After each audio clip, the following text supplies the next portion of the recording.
Welcome to Comfort Cooking with Ariana. I have no makeup on. Today's a lazy day for me, which kind of goes with our theme of Lazy Girls Autumn Soup. Basically, you know, in the fall you have all this pumpkin that you're going to make pumpkin pie with, and then you don't end up making all that pumpkin pie. Well, I have a can of pumpkin that I didn't use. And one day I just decided I'm going to use it for something, and I chose to make a soup out of it. And that's kind of how this dish evolved for me. Ideally, you want to use fresh roasted pumpkin. You want to roast some fresh pumpkin in the oven, get that caramely flavor, puree that up. But in the summer, pumpkins aren't in season. So what do we use? We use canned pumpkin. Tastes almost identical, minus that little tiny little nuance of having something fresh, but we can make up for that. What you want to start with, I use chicken bouillon. You can use veggie, you can use fresh stock. I just don't have any. I use the Knorr, 2 cubes of that in a cup of water, and I just simmer that out so that it's creating a different dimension for this dish. That's like bouillon, right? Yeah. It's bouillon, but it's softer. I don't like bouillon. I don't like those hard cubes.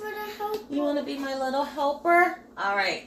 You want to introduce my little helper there. I have a little helper named Ethan, and he wants to be a part of this too. All right. That's going to be our steal. Now you got to be quiet.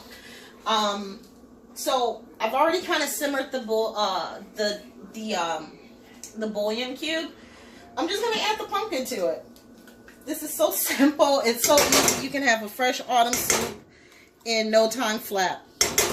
What you want to make sure you do is get pure pumpkin, not pumpkin pie mix, because the pumpkin pie mix will have the cinnamon, the cardamom, the nutmeg, and all the sweet factors that will not complement this meal. This is a savory dish. I guess you could do a sweet one if you wanted to, but not for this one. This is a curry pumpkin.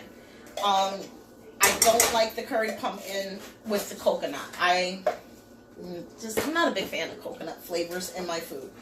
And you just want to simmer that out. You know, stir that out. It started with a cup of water that simmered out. And then what I'm going to do is add the pumpkin. You want it thicker, but not too thick. So I'm going to add some more pumpkin. As you see, I have another pot going there. I'm making homemade tomato base. I'm going to add some water to it so I can kind of thin as I go. So give me a second. So, all right. So here I am. I just added another cup of water, steadily stirring. It's going to look thin, but don't worry, because like I said, you're going to add other things to it. Because mine is more of a curry savory base, I reserve the greens to the green onions because that's what I use for my garnish. I don't use pumpkin seeds. Pumpkin seeds are kind of useless. If you ask me, they're really good in granola. I'm not a fan. So I take about 6 bottom halves of the spring onions, which again tastes really good on just about anything. I'm an onion girl. And I'm going to just chop those. This adds a little bit of texture because you're not going to cook it forever. The pumpkin's already been processed and cooked. Basically, all you're doing is simmering it so that all the flavors meld. You want a rough chop because it's a rustic meal. You're just going to put it in there. Heat time. I like jalapenos. I'm sorry. That's my thing. Here, you want to... this is about taste, your taste factor. I like the heat. I keep the skin and the membranes in, but of course, if you want to take the membrane and the seeds out to modify the heat factor, you can. I prefer to keep my seeds and my membrane in there because it does not affect anything. Now, again, you can always add more, but you can't take away. So once you've added one, if you want it spicier, go ahead and add another one. But if you've added 2 already at the onset, there's no way you're going to get that heat out, minus some more add-ons and everything else like that. Because, I mean, come on, there's only so much heat you can go in You can't put ice cream with it. Ha ha ha, my Cheech and Chong reference. So also take into consideration the longer it sits, because I do freeze this and I use it for snacks. I use it for lunch on days where we want soup and sandwiches or paninis, and I got tired of going to Starbucks and, you know, Panera, and paying them all the money for the things that I like to eat at home.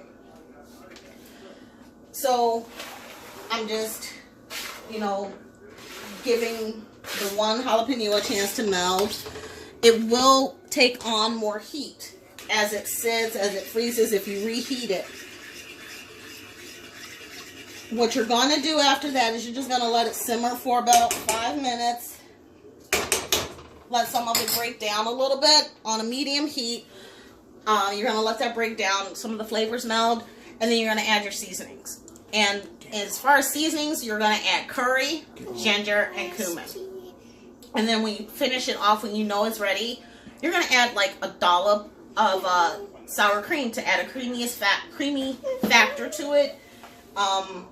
3 main ingredients, basically: pumpkin, onion, and jalapeno.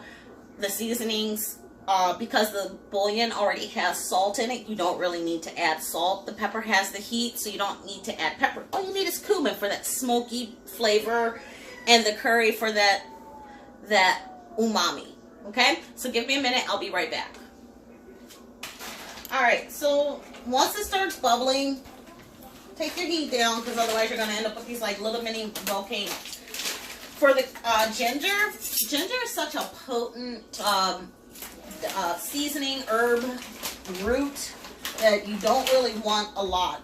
So I'm not even going to go with a whole 1/4 of a teaspoon. I'm going to go with probably 1/8 and call it a day. You just want that dimension. Curry, because it's the star attraction, I'm going to start off with a teaspoon. Like I said, I kind of made this on the fly. Maybe 2 teaspoons. I kind of made it on the fly. I'm still, you know, figuring out other people's preferences. This is my preference. I like it heavy on the curry. You want to make sure you want to keep those little bubbles at a minimum. Otherwise, you're going to get hurt. And this is just what it's starting to look like. Really nice and autumny. You have the pepper and the onion in there for texture. The cumin, again, not a star attraction, but it's there. It's part of the cilantro family. Put a dibble in and just stir it up. At this point, basically your soup is done. You're going to taste it to see where you need to modify. If you need to add more ginger, curry, cumin, maybe salt if that's your preference. I'm not a big salt girl. Don't like it. I try not to use it a lot, but again, it's one of those necessary evils. So let me taste this and see where we're going so we can get to the next step. Oh my God, that is so good. All right.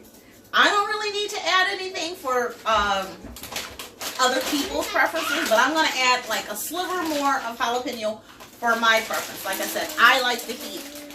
And you can always add more, but you can't take it away, so that's why I'm just doing slivers.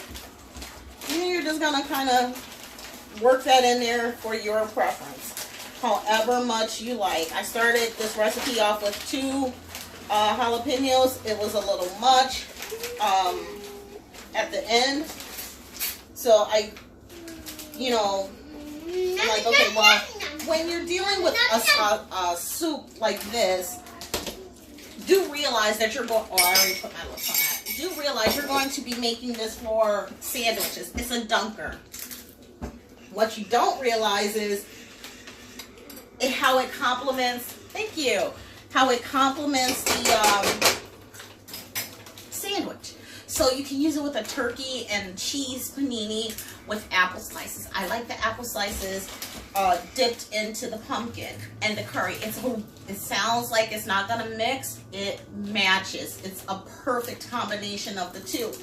So now that we've got that going, I don't really need to add much else. You're gonna add in some sour cream, a teaspoon and 1/4. And you're going to simmer that down again. And like I said, the curry, the sour cream adds a creaminess factor to the soup. This is beautiful. I'm gonna let my camera guy taste it. He's gonna tell you what he thinks. He's gonna give you his honest opinion of it. So give me a second. We're going to, like I said, I freeze this, and you know, I can show you how to freeze it, but you just put it in a baggie, you push the air out, and you just have enough for however many people are going to eat that soup. My kids don't eat it, but my partner and I do. So I only need enough, because of when we're serving it with sandwiches, we only need enough for like a small bowl because we're dipping and dunking. But let me plate this up. I'll show you the end product, and we're going to have a taste, okay? So give me a second. So in less than 15 minutes, you have a hearty but light, because it's really light, but it's filling, autumn soup made out of a can of pumpkin, using spices that you have in your cupboard, but you don't get to use all the time, and it highlights all these delicious flavors. Apple brings a nice sweet balance to an otherwise savory kind of kicky dish. And have a taste. That's your end product. That's what it's gonna look like. Dunk your panini in there. Dunk your sandwiches in there. It's just a delicious meal. So we're gonna let the camera guy taste it. And we got part of the apple slice on it. There we go. Let's go and have a taste. What do you think? Oh god, that's good. It's good? All right. That's really good.